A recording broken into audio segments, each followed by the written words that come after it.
जब हम सकारात्मक सोच रखते हैं तो भी वह इस ऊर्जा मंडल से वापस होकर हमें मिलता है। ठीक उसी प्रकार से जो हमारी नकारात्मक सोच होती है, वो नकारात्मक ऊर्जा बन करके एक ऐसा जाल तैयार करती है जिसमें हम फंस जाते हैं और कई बार हमें ऐसा लगने लगता है कि जो हम सोच रहे थे वही हुआ।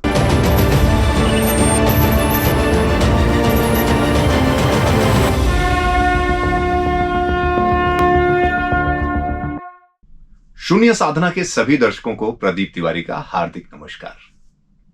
मित्रों, आज की इस कड़ी में हम चर्चा करने वाले हैं कि क्या हमारा डर, हमारा संशय हमारे परिणाम को या हमारे भविष्य को प्रभावित करता है।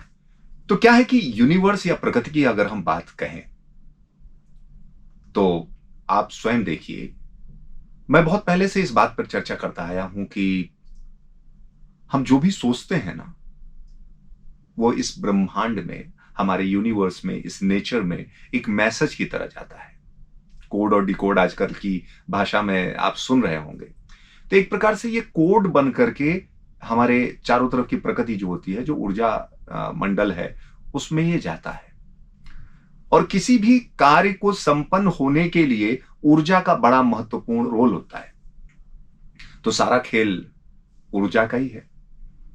हमने बचपन में ये सुना होगा, आपने सुना होगा कि क्या टोना टोटका होता है।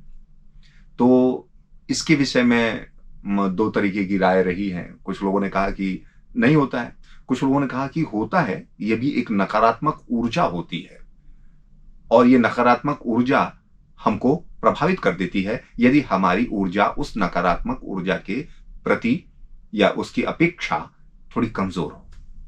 इसलिए कहते हैं कि नवजात शिशुओं को, हरे पेड़ पौधों को, या फिर जो कमजोर व्यक्ति होता है उसको जल्दी नजर लगती है, या इस तरीके की नेगेटिव एनर्जी उनको जल्दी प्रभावित करती है। कि किस प्रकार से जब हम सोचते हैं, कुछ नकारात्मक सोचते हैं, या हम किसी चीज के विषय में बहुत एक्सेस, हद से ज्यादा सोच रहे होते हैं, उसमें विचार कर रहे होते हैं, उसमें नकारात्मक की, जैसे मान लीजिए विद्यार्थी एग्जाम में सोच रहा होता है कि क्या मैं इसमें 100% ला पाऊंगा। ऐसा तो नहीं कि मैं सब आता है मुझे, लेकिन 100 में से ऐसा तो नहीं कि मेरे 90 ही रह जाएं, 95 ही रह जाएं। तो सक्षमता उसके अंदर है 100 के 100% लाने की, 100 में से 100 अंक लाने की, किंतु उसका ये डर एक प्रकार से एक कोड भेज रहा है, एक मैसेज भेज रहा है कि मुझसे गलती होने के चांसेस हैं, मुझसे गलती होने के चांसेस हैं। और इसके चलते एक नया जाल, एक नया ऊर्जा तंत्र बन जाता है और इंसान उसमें फंस जाता है। रामचरितमानस में मां सीता जब पुष्प वाटिका में भगवान राम से पहली बार मिलती हैं तो वो मां भगवती की पूजा करने गई होती हैं और वो जाती हैं और मां की जो मूर्ति होती है उसके सामने वो प्रणाम करती हैं, उनको हार चढ़ाती हैं और वो अंदर ही अंदर मन में प्रार्थना करती हैं कि ये जो वर हैं ये मुझे प्राप्त हो, इनसे ही मेरा विवाह हो। मन जा ही राज्यो मिलहु सो, वर सहज सुंदर सांवरो। क्योंकि दो व्यक्ति थे, एक गोरे लखन जी, एक सांवरे राम जी। तो बड़ा क्लियर सा संदेश मिलता है कि मन जा ही राज्यो, आपने मन से जिनको रच रखा है, मतलब जिनको आपने पसंद किया है, मिले ही सो, वर सहज सुंदर सांवरो। जब हम सकारात्मक सोच रखते हैं तो भी वह इस ऊर्जा मंडल से वापस होकर हमें मिलता है। ठीक उसी प्रकार से जो हमारी नकारात्मक सोच होती है, वो नकारात्मक ऊर्जा बन करके एक ऐसा जाल तैयार करती है जिसमें हम फंस जाते हैं और कई बार हमें ऐसा लगने लगता है कि जो हम सोच रहे थे वही हुआ। तो भाई होगा ही, आपने नकारात्मक सोचा तो जीवन में सकारात्मक बने रहना है।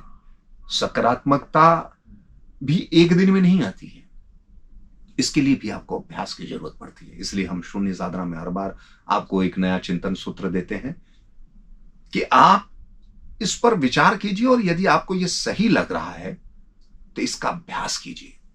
कई बार गलती होगी, कई बार हमारे अंदर फिर वो नकारात्मक सोच आएगी, लेकिन हर बार अपनी गलती को भांप लेना, जान लेना और दृढ़ता से यह निर्णय लेना कि नहीं, आगे से ये गलती मैं दोहराऊंगा नहीं, रिपीट नहीं करूंगा, अगली बार से फिर प्रयास करना, फिर भूल हो, फिर दृढ़ता से निश्चय करना कि अब ये भूल नहीं होगी। करते करते करते करते, कहते हैं ना कि करत करत अभ्यास से जड़मति हो सुजान, रसरी आवत जाते सिल पर परत निशान। ठीक उसी प्रकार से जब हमारे ये अभ्यास पुष्ट हो जाएगा, तब हमको उस क्षेत्र में सिद्धि मिल जाती है, तब हमारी साधना फलीभूत होती है और सफलता के रूप में मन जाहि राचे मिले हो सो वर सहज सुंदर सांवरो।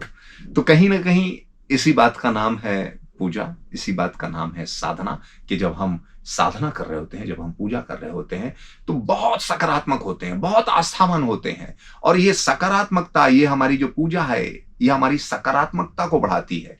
और फिर जब हम मन वांछित कुछ भी मांगते हैं, तो ये ब्रह्मांड, इस ब्रह्मांड के वो सारे तत्व, वो परमात्मा हमको वो चीज प्रदान कर देता है। जुड़े रहिए हमारे साथ इसी तरह के नए नए चिंतन सूत्र प्राप्त करने के लिए। अगली कड़ी में हम किसी नए चिंतन सूत्र के साथ आपके सामने उपस्थित होंगे। तब तक के लिए नमस्कार। साधना करते रहें।